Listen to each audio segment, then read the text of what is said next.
Padre, del Hijo y del Espíritu Santo. Amén. El Señor esté con todos ustedes. Hermanos, buenas tardes a todos. Seamos bienvenidos a esta celebración eucarística en honor al Santo Cristo de Esquipulas. Esta misa la vamos a ofrecer en acción de gracias al Señor de Esquipulas, pidiendo la bendición para todos y el cese de la pandemia. Ofrece la familia González. Pongámonos en la presencia del Señor, reconociendo humildemente nuestra pobre condición. Pidamos perdón a Dios de corazón por los pecados que hemos hecho. Digamos juntos: yo confieso ante Dios Todopoderoso y ante ustedes, hermanos, que he pecado mucho de pensamiento, palabra, obra y omisión, por mi culpa, por mi gran culpa. Por eso ruego a Santa María, siempre Virgen, a los ángeles y a los santos, y a ustedes, hermanos, que intercedan por mí ante Dios nuestro Señor. Amén. Dios Padre Todopoderoso, tenga misericordia de nosotros, perdone nuestros pecados y nos lleve a la vida eterna.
Señor Dios, que quisiste que tu unigénito sufriera la cruz para salvar al género humano, concédenos que quienes conocimos su misterio en la tierra, merezcamos alcanzar en el cielo el premio de su redención.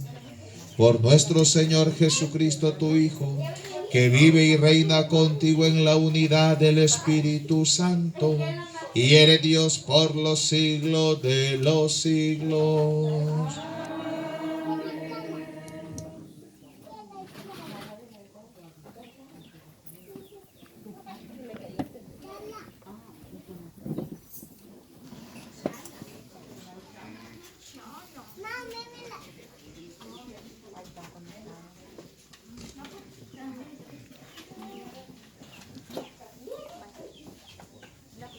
Primera lectura del profeta Zacarías. Esto dice el Señor: derramaré sobre la descendencia de David y sobre los habitantes de Jerusalén un espíritu de piedad y de compasión, y ellos volverán sus ojos hacia mí. Y quien traspasó con la lanza hará duelo como se hace duelo por su hijo único, y llorarán por él amargamente, como se llora por la muerte del primogénito. En ese día será grande el llanto en Jerusalén, como el llanto en la aldea de Edad Rimón, en el valle de Megido. Entonces, si alguien le pregunta: ¿qué significan esas heridas que tienes en tus manos?, le responderán: son las heridas que me hicieron en la casa de aquellos que me amaban. Levantad espadas contra mi pastor y contra mi ayudante, dice el Señor de los ejércitos. Y hiere el pastor y se dispersarán las ovejas, y después castigaré también a los más pequeños. Palabra de Dios.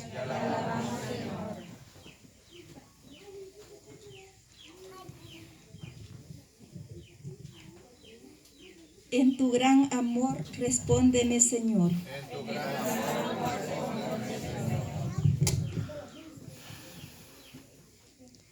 Por ti he sufrido injurias, y la vergüenza cubre mi semblante.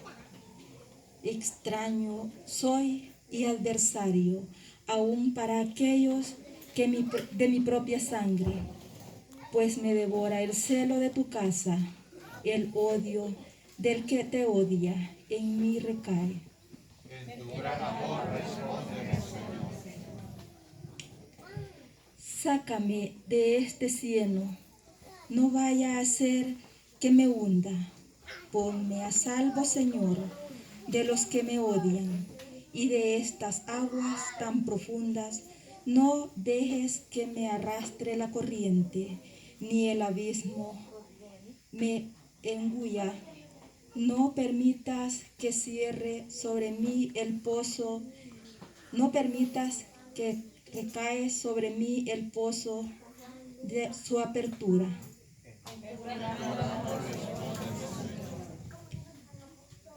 Escúchame, Señor, pues eres bueno, y en tu ternura vuelve a mí tus ojos. Señor, no te le escondas a tu siervo, y a mi aflicción responde pronto. Acércate a mí, sé mi defensor, de mi enemigo líbrame, y de su odio.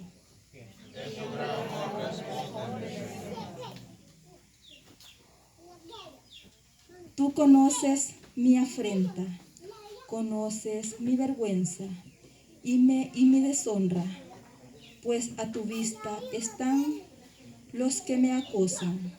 La afrenta me destroza el corazón y desfallezco. Espero compasión y no la encuentro. Me pusieron veneno en la comida y mi sed apagaron con vinagre, porque persiguen al que tú has herido y aumenta el dolor del que ligaste.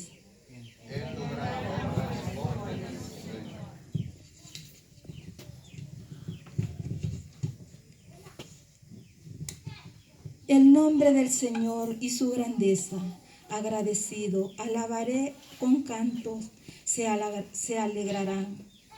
Al viento los que sufren, quienes buscan a Dios tendrán más ánimo, porque el Señor jamás desoye al pobre, ni olvida al que se encuentra encadenado. En tu gran amor, respóndeme, Señor.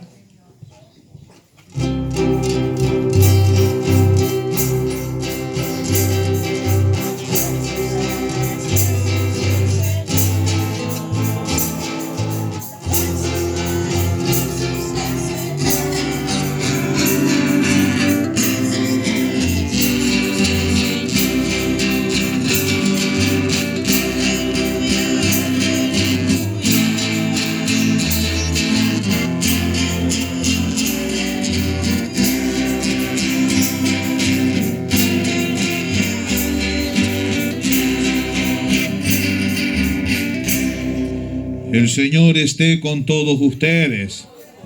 Proclamación del Santo Evangelio según San Juan.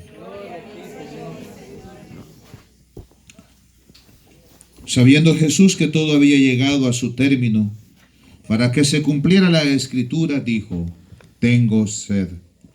Había ahí un jarro lleno de vinagre. Los soldados sujetaron una esponja empapada en vinagre a una caña de hisopo y se la acercaron a la boca. Jesús probó el vinagre y dijo: todo está cumplido. E inclinando la cabeza, entregó el Espíritu. Entonces los judíos, como era el día de la preparación de la Pascua, para que los cuerpos de los ajusticiados no se quedaran en la cruz el sábado, porque aquel sábado era un día muy solemne, pidieron a Pilato que le quebraran las piernas y lo quitaran de la cruz. Fueron los soldados, le quebraron las piernas a uno y luego al otro de los que habían sido crucificados con Jesús. Pero al llegar a él, viendo que ya había muerto, no le quebraron las piernas, sino que uno de los soldados le traspasó el costado con una lanza, e inmediatamente salió sangre y agua. El que vio da testimonio de esto, y su testimonio es verdadero, y él sabe que dice la verdad, para que también ustedes crean.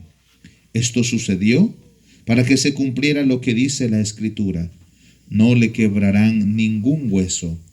Y en otro lugar la Escritura dice: mirarán al que traspasaron. Palabra del Señor. Que por las palabras del Santo Evangelio sean perdonados nuestros pecados. Así sea. La Iglesia Centroamericana cada 15 de enero conmemora al Santo Cristo de Esquipulas, una devoción muy extendida desde México hasta Centroamérica. Todos quizás hemos crecido con esta devoción del Santo Cristo de Esquipulas. Todos, quizás la mayoría de las personas que nos hemos crecido en el ambiente de la Iglesia Católica. Pero veamos qué hay más allá de esta hermosa imagen del Cristo Negro de Esquipulas. ¿Qué es lo que hay? Bueno, hay lo que dice el Evangelio de San Juan, el capítulo 3, versículo 16. Tanto amó Dios al mundo, que entregó a su Hijo único. Entonces, ¿qué es lo que hay? Hay amor. Un amor que se dona. Un amor que no es egoísta. Un amor que también se da a sí mismo. Pero ese darse a sí mismo no es que queda, ¿verdad?, en algo infecundo, sino que es un amor que engendra vida. Si nosotros nos fijamos, todo amor ágape nunca es egoísta, sino que es un amor que engendra vida y siempre se da hacia los demás. La prueba de ese amor es que Él dio la vida por todos nosotros en una cruz. Pero detrás de ese día tan terrible que fue el Viernes Santo, tan doloroso, se abre también para nosotros, queridos hermanos, la esperanza. Entonces, ¿qué más hay en ese Cristo? Hay esperanza. Eso, la esperanza en qué? En la resurrección. No es solamente ver aquel Cristo que está ahí crucificado, que ya es un Cristo que está también fallecido y que está completamente ensangrentado y que se quedó en la sepultura. No. También el apóstol Pablo nos dice a nosotros que si Cristo no hubiera resucitado, vana sería nuestra fe. Yo sé que en este tiempo que estamos viviendo es tan terrible, ¿verdad? Tan doloroso, difícil. Y nos hemos acostumbrado de una u otra manera a caminar en medio del dolor, a caminar incluso en medio del llanto, de los muertos. Y quizás en algún momento, ¿verdad? Hoy, quizás, como que nosotros quizás hasta nos volvimos incluso hasta indiferentes. Yo lo comparo seguramente, ¿verdad? Nos pasa ahora como cuando estaba el tiempo más terrible, ¿verdad? De la violencia en el país. Ya uno ya esperaba la noticia, ¿verdad? Tantos muertos han habido, apareció fulano muerto, otro muerto y así, muerto, ¿verdad? Muertos y muertos. Y ahora quizás tal vez ya no nos causa aquella impresión. Pero detrás de eso, queridos hermanos, hay un montón de familias, muchas familias que lloran, familias que sufren. El hecho de no haber velado, despedirse de alguna persona, un ser querido, un familiar, un amigo, ¿verdad? Pero detrás de todo eso no solamente existe el dolor, sino que también existe la esperanza. Fíjense, hablando con una persona, ¿verdad? Un conocido, amigo. Él me contaba la experiencia de la muerte de su mamá. La mamá murió, ¿verdad? Por esta pandemia. Y entonces me decía, padre, no se preocupe. A nosotros mi mamá nos preparó para este momento. Desde el día que se la llevaron a ella al hospital. Y ella nos preparó emocionalmente y espiritualmente. Sabemos, me dice, que ella ahora está gozando en un lugar donde no sufre, donde no hay llanto, donde no hay dolor, donde no hay pandemia.